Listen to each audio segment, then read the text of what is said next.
岔口，从监控画面中我们可以看到，一辆面包车由南向北行驶而来。就在它准备右转弯时，车尾突然腾空而起，发生了侧翻。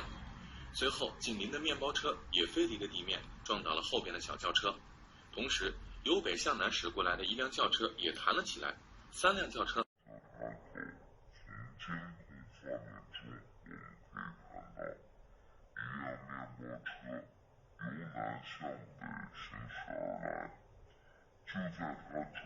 备右转弯时，车尾突然腾空而起，发生了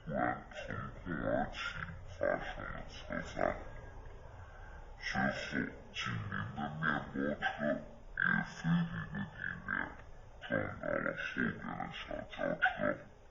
随后，紧邻的面包车也飞离了地面，撞到了后边的小轿车。同时，由北向南驶过来的一辆轿车也弹了起来，3辆轿车。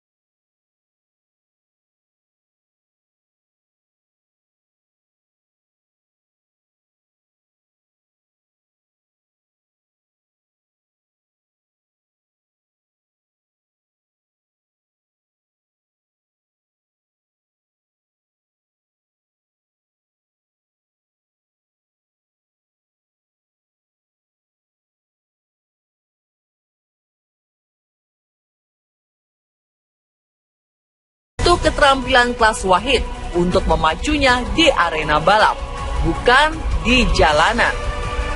Sayang, adu kecepatan dan teknik memacu mobil mewah malah jadi bahan pertaruhan gengsi sejumlah oknum pengendaranya.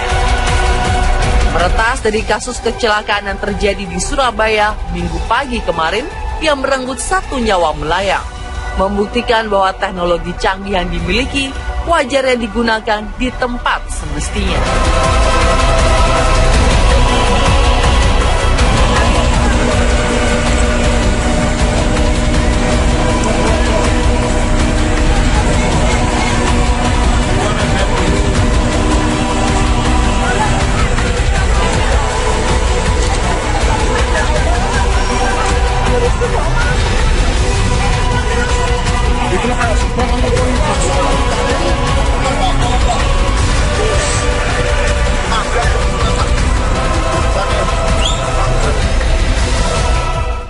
Secara safety driving, sebenarnya esensinya itu adalah defensive driving.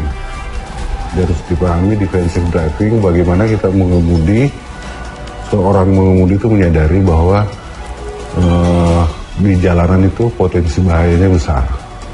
Jadi bukan sekedar safety aja, tapi dia harus defense.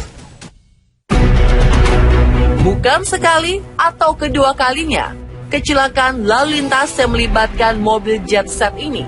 Beberapa kasus yang juga melibatkan nama-nama pesohor pun jadi sorotan. Tepat 5 Oktober tahun lalu, pengacara Perlente Hotman Paris Hutapea terlibat dalam kecelakaan lalu lintas di ruas tol Wiyoto Wiono. Dalam kejadian ini, 1 korban tewas di tempat kejadian.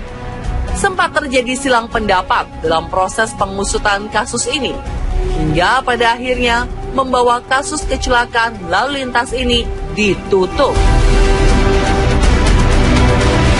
Mula-mula mobil para wisatanya nabrak samping mobil saya, kemudian maju setir ke kanan, akhirnya kepala mobil saya kena ke mobil pariwisata tersebut. Hanya itu yang saya tahu karena masih gelap. Saya di sebelah kanan. Makanya saya di sebelah kanan, makanya yang nabrak, makanya mobil saya itu dari mulai belakang sampai samping sudah rusak, bisa lihat. Berarti kan saya diserempet. Kalau saya nabrak duluan pasti kan hanya depan. Ini dari mulai samping kiri, pantat mobil kiri saya, bahkan sampai depan itu, bahkan pintunya nggak bisa dibuka. Coba kalian tarik deh, nggak bisa dibuka. Lebih parah, diserempet sama bis pariwisata. Terus dia loncat ke depan, Begitu dia nyamper ke depan, akhirnya ketabrak lah bagian depan mobil saya. Masih jelas terbersit diingatan kasus kecelakaan sebuah sedan mewah yang menabrak sebuah minibus yang terjadi di tol Cibubur yang menyeret nama anak bungsu Ahmad Dhani sebagai tersangka tunggal. 8 September 2013, kiranya semua mata tertuju pada kasus kecelakaan berskala masif ini.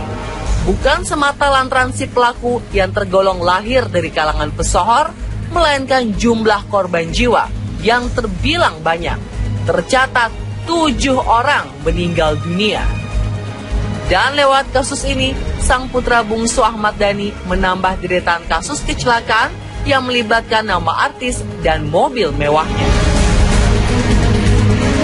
Semuanya kita telah mendapatkan musyawarah yang cukup baik ya. Saya rasa sampai saat ini musyawarah yang cukup baik karena beberapa keluhan dari mereka dan beberapa permintaan dari mereka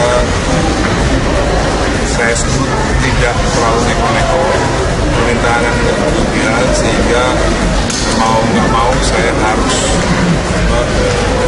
mengakomodir itu dan berjanji di atas kertas hitam putih untuk melakukan sebuah perjanjian di mana saya akan menepati semua apa yang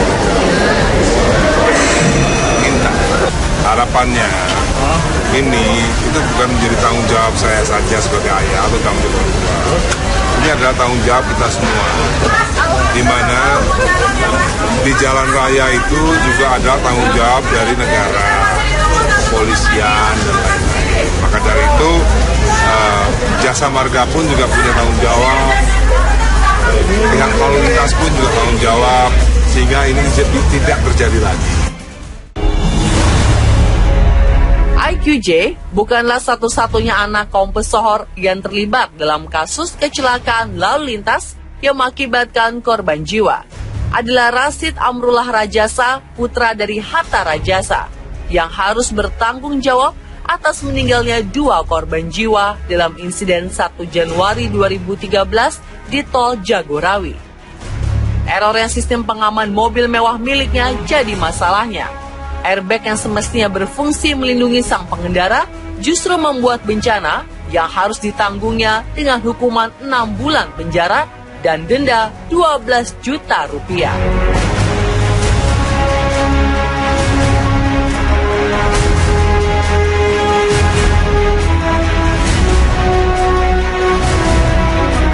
Kecelakaan lalu lintas ini ditutup. Mula-mula mobil pariwisatanya nabrak samping mobil saya, kemudian maju setir ke kanan, akhirnya kepala mobil saya kena ke mobil pariwisata tersebut. Hanya itu yang saya tahu karena masih gelap. Saya di sebelah kanan. Makanya saya di sebelah kanan, makanya mobil saya itu dari mulai belakang sampai samping sudah rusak, bisa lihat. Berarti kan saya diserempet. Kalau saya nabrak duluan pasti kan hanya depan. Ini dari mulai samping kiri, pantat mobil kiri saya, bahkan sampai depan itu, bahkan pintunya nggak bisa dibuka. Coba kalian tarik deh, nggak bisa dibuka. Lebih parah, diserempet sama bis pariwisata. Terus dia loncat ke depan. Begitu dia nyamper ke depan, akhirnya ketabrak lah bagian depan mobil saya. Masih jelas terbersit diingatan kasus kecelakaan sebuah sedan mewah yang menabrak sebuah minibus yang terjadi di tol Cibubur yang menyeret nama anak bungsu Ahmad Dhani sebagai tersangka tunggal. 8 September 2013, kiranya semua mata tertuju pada kasus kecelakaan berskala masif ini. Bukan semata lantaran si pelaku yang tergolong lahir dari kalangan pesohor, melainkan jumlah korban jiwa yang terbilang banyak. Tercatat 7 orang meninggal dunia. Dan lewat kasus ini, sang putra bungsu Ahmad Dhani menambah deretan kasus kecelakaan yang melibatkan nama artis dan mobil mewahnya. Semuanya kita telah mendapatkan musyawarah yang cukup baik ya. Saya saya rasa sampai saat ini musyawarahnya cukup baik karena beberapa keluhan dari mereka dan beberapa permintaan dari mereka saya sebut tidak terlalu neko-neko, permintaan yang tidak berlebihan, sehingga mau nggak mau saya harus mengakomodir itu dan berjanji di atas kertas hitam putih untuk melakukan sebuah perjanjian di mana saya akan menepati semua apa yang minta. Harapannya ini itu bukan menjadi tanggung jawab saya saja sebagai ayah atau tanggung jawab orang tua.